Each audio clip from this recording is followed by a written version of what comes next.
ಇನ್ನು ಸೈಫ್ ಅಲಿ ಖಾನ್ ಗೊಂದಲ ಆಗ್ತಾ ಇದೆ ಈ ಕೇಸ್ನಲ್ಲಿ. ಯಾಕೆ?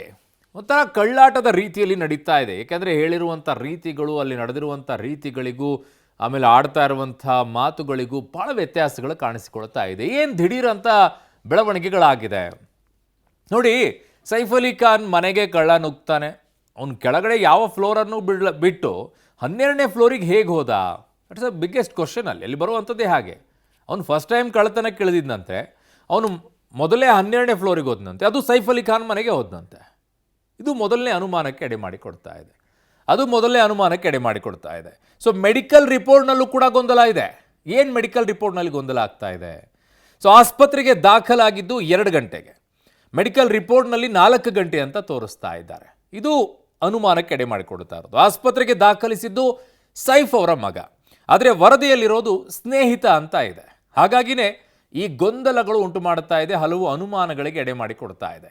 ಮೆಡಿಕಲ್ ರಿಪೋರ್ಟ್ನಲ್ಲಿ ಗೊಂದಲ ಇದೆ, ಆಸ್ಪತ್ರೆಗೆ ದಾಖಲು ಮಾಡಿರೋದ್ರಲ್ಲಿ ಗೊಂದಲ ಇದೆ. 2 ಗಂಟೆಗೆ ಅಂತ ಹೇಳ್ತಾರೆ, ಬಟ್ ಅದರಲ್ಲಿ 4 ಗಂಟೆ ಅಂತ ನಮೂದಾಗಿದೆ. ಸೈಫ್ ಮಗ ಅಂತ ಹೋಗಿದ್ದಲ್ಲಿಗೆ ಹೇಳಿದ್ದು ಸೈಫ್ ಮಗ ಕರ್ಕೊಂಡು ಹೋಗಿದ್ದು ಅಂತೇಳಿ, ಆದರೆ ವರದಿಯಲ್ಲಿರೋದು ಸ್ನೇಹಿತ ಅಂತ ಹಾಕಿದ್ದಾರೆ. ಈ ಒಂದಿಷ್ಟು ಗೊಂದಲ ಇದೆ.